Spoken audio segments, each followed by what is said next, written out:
Okay, thanks everyone for joining us for today's webinar. We've got it's Stephen at Force 24. It was going to be Lee, but there was a last minute change of plan, so you've got the short straw. Unfortunately, you've got myself. Obviously, all of your account managers will be able to go over the introduction of this new feature or any specific questions that we have. We'll be able to clarify. Obviously, we're aware that it works slightly differently for everybody in terms of what they need, but I'm sure you'll be able to see sort of the benefits that this new feature is going to be able to offer us when utilising Force 24. So, as a bit of background, and as I'm sure all of you are aware, stereotypically we had 10 auxiliary fields, which were text fields, which basically you can house your bespoke information in there. So for whatever industry you're in or for whatever purpose that you use in Force 24, there's various different personalization and sort of data segmentation things that we wanted to implement from our integrations from our CRM or from what we're uploading in terms of the manual uploads in the data upload section. However, with Contacts Extension, and the reason we're as excited as you guys are to experience it, we're as excited to tell you because obviously one of the main questions was, can I have an extra aux field or can I rename the aux field? Questions along those lines. And essentially, the Contact Extension feature allows us to do both of those. So if I go to the settings section in the portal, we now have a section available entitled Contact Extension Fields. And I'm in our Force 24 marketing account at the moment, so you can see that obviously development in their time of working really hard to get this available for us, and the account managers in terms of sort of testing it, potentially trying to break it in the latter stages of testing. We've got plenty of different contact extension fields that have been implemented that the guys have been testing with, and we can use these as a basis as the introduction to this feature. So we've got lots of long field names in some cases that we can see here.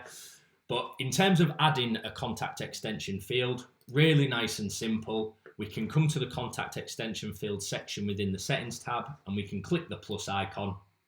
And this will allow us to create a contact field. And this is the pop-up that we get. So we can give the name of the field that we wish, make it really easy for us to identify what information is being housed in this field. So I will go with the very imaginative test, which is already taken, so I'll pop a number on the end there. Then we can apply a short description of what this field is achieving. So in the examples that we have that we've currently been testing with, you can see some that have got descriptions in there, but I'll just put this is a test. And then we have the data type. So we have different types of fields that we can create as part of our extension fields.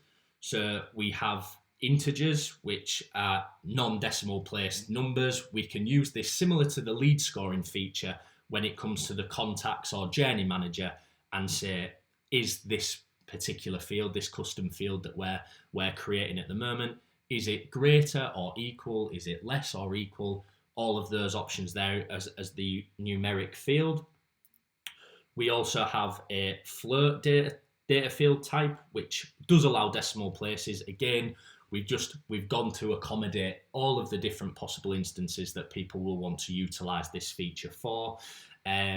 We have date and time, which again, similar to the aux date and time fields that we have, would be date and time format specific, similar with date and similar with time.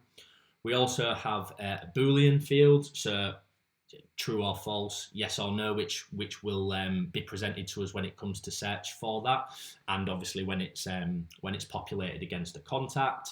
We have a text field, which essentially would be another aux field that we can house whatever text information we want in there. We also have email address and phone number format specific fields that we can utilize as well. Obviously with the email address, for the format to be valid, it would be @ and potential what we could use for the email address would be if certain account managers or sales advisors or whoever that may be, if there's a specific contact at your company, we can include those in the footers to those emails and pull in that personalization token rather than us having to have lots of different templates or lots of different Genius blocks to achieve that. This is going to save us plenty of time. So what I can do, thankfully, because there's an array of examples that are already in there, I'm not going to actually create this field for us. I'm just going to use these as examples for us so we can see the type of data field that has been created, the name of that field, and the short description that's been applied to it as well. And we also have the ID that can be used when it comes to sort of the integration side of it and everything like that. So that it is as simple as that to actually create the fields. But obviously, then we want to access these fields everywhere else in the portal. And essentially, it works really, really similar to the auxiliary fields that we have. So if I initially go to the data upload, for example, when it comes to manually uploading data, if I go to perform a new data upload, I've got my target box.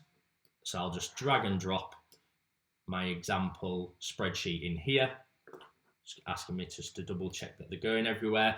The exact same process would be applied. So whatever our column headings are, so I just knocked a few examples in an Excel sheet prior to the session, it will match it to a field based on the column name, and that is extended to our custom fields as well. So the guys have already created a Boolean integer, a custom time field in this example, and a float type of a field, with the field name that the portal has automatically matched it to. It's matched the column header to that. In this instance, it's pretty much right. I might delete that because that is a time-specific field. But if we're consistent with our column headings to the fields that we've created within our contact extension field section, it will automatically match that up for us, and we can upload that data into the custom field that will be stored against the contact that obviously we can then use to pull in information. We can use to segment data, all of the things that we've currently been utilizing the auxiliary fields for as well. So now what I'm going to do is I'm going to pop to the contacts section, and then I'm going to produce a query that is going to allow me to search based on one of those. So if I come to our drop down, obviously we've got all of the options that we've become used to seeing in our contact search section. However, with the addition of this section, I'm just going to clear my cache just to reset that. I've been in a couple of client accounts today. Bear with me one moment. Empty my cache and hard reload.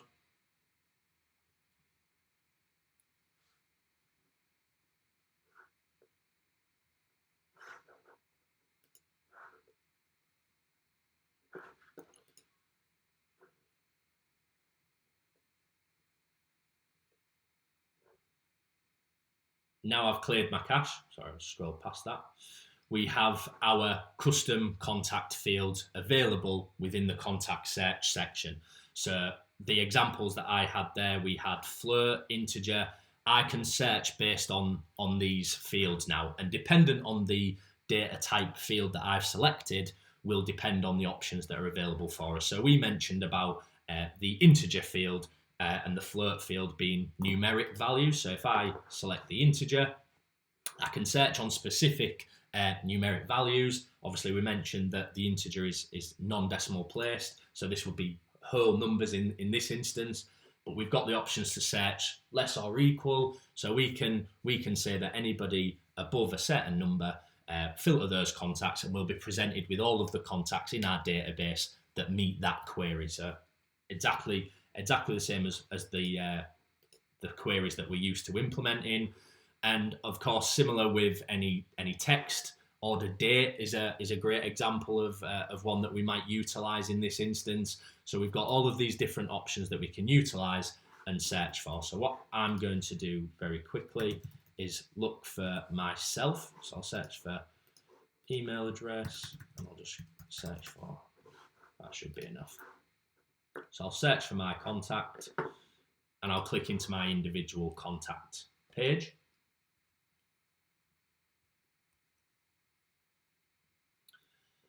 And on my contact page, on the details page, I can scroll down here and I can see all of the details that are mapped against me as a contact. So I've got all my personal details, mobile number, address, everything like that.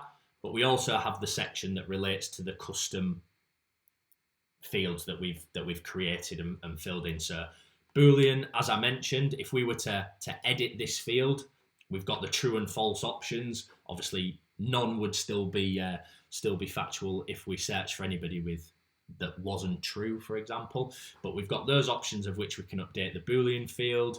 Float option, there's an example of the decimal place. So if I tried to insert a whole number into the float option, for example, we obviously can house that information in there, but we get invalid data types if we were trying to sort of map information into there that wasn't suitable for the particular data field that we've created.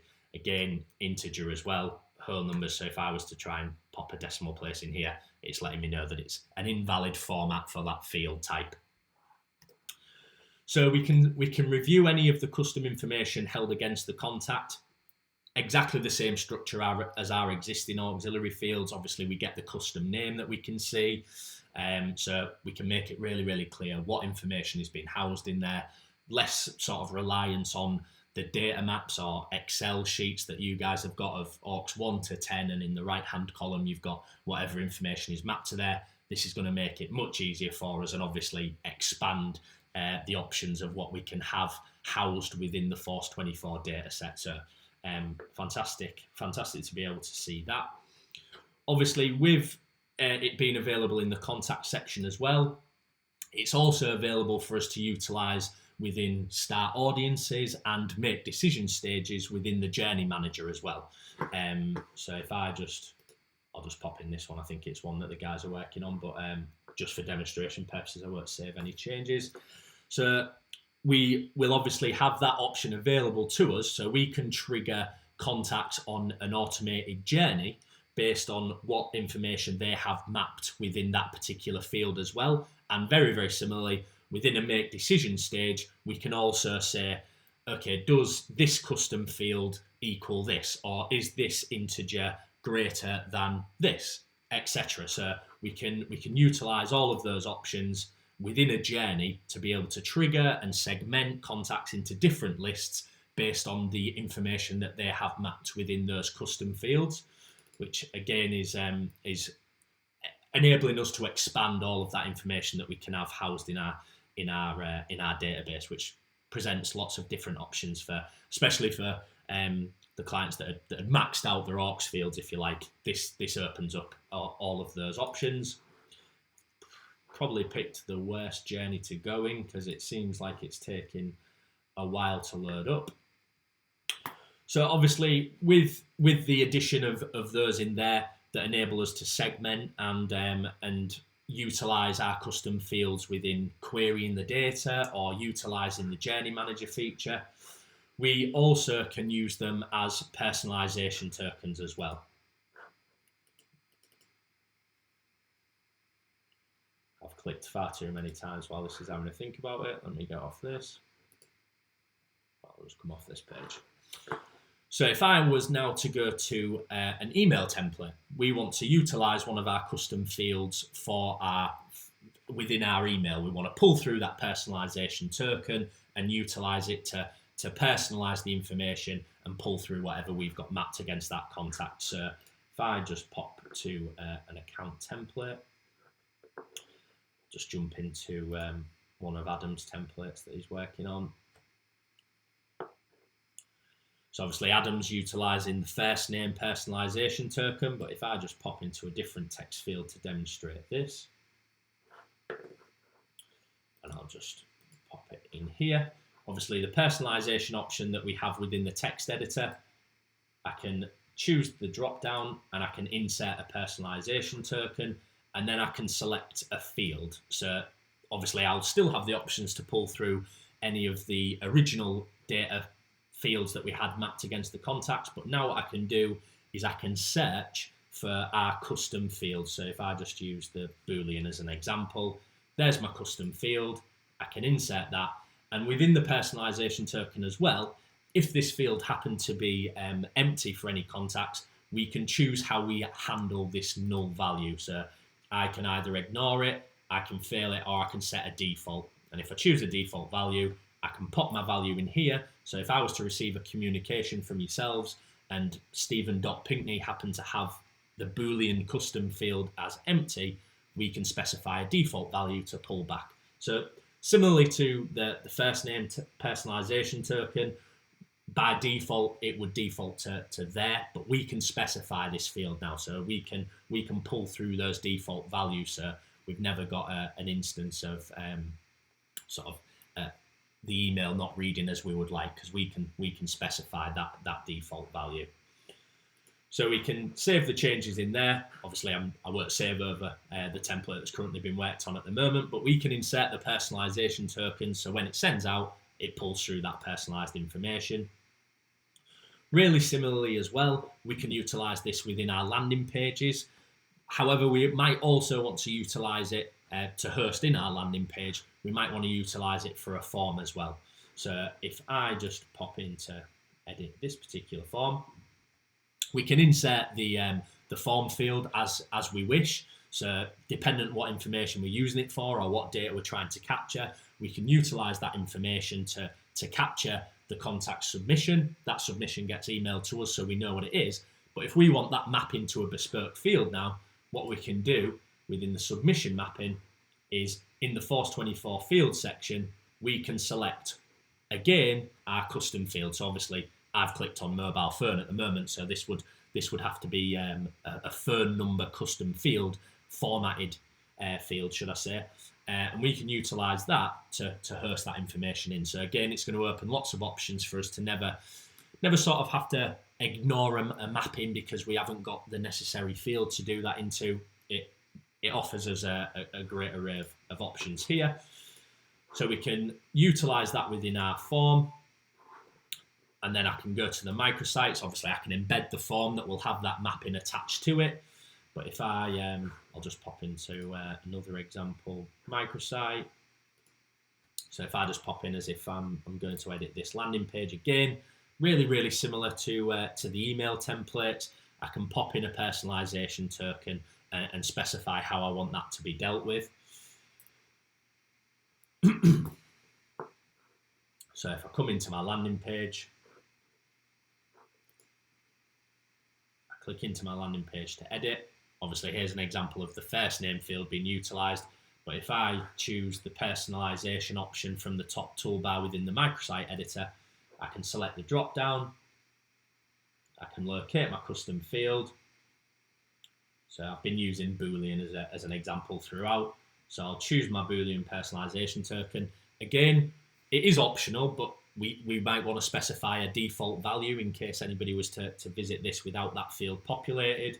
So I can populate my default value in there, hit save, and that would be inserted into my landing page. So then, obviously, once republished and popped onto the live environment, any contacts from that point on visiting the page would have whatever information is mapped into that custom field presented to them. Again, a great way of being able to personalize landing pages, email templates, pulling through the tokens on a form to pre-populate that. Again, it's another great method of us being able to utilize that to increase the effectiveness of the customer journey and our communications ultimately.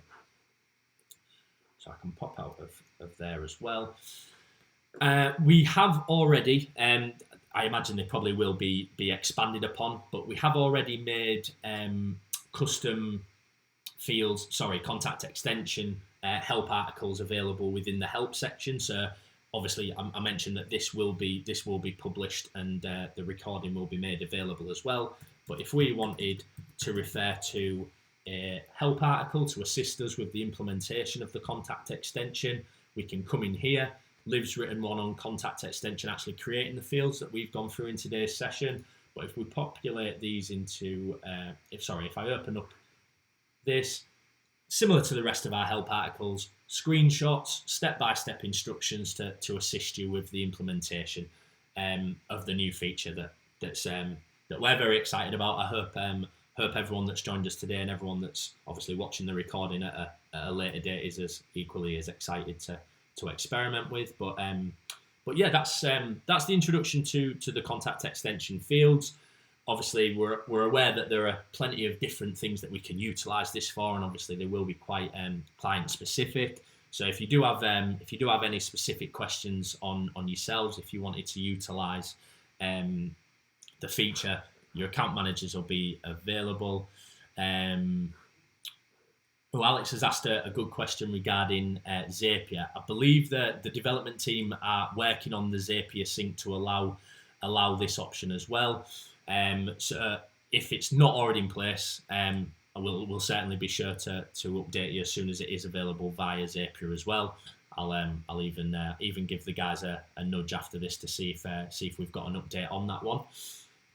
Is there any more questions at the moment before we wrap up the introduction? A great question by Alex and seconded by Tim there. No problem, Alex.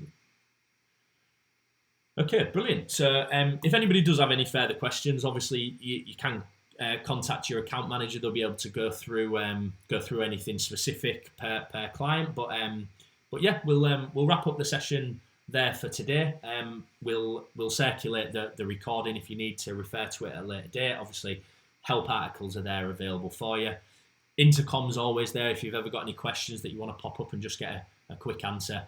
Please feel free to drop in and get in touch, and we look forward to assisting you with implementing the contact extension fields. Okay, guys, thank you very much. Bye bye now.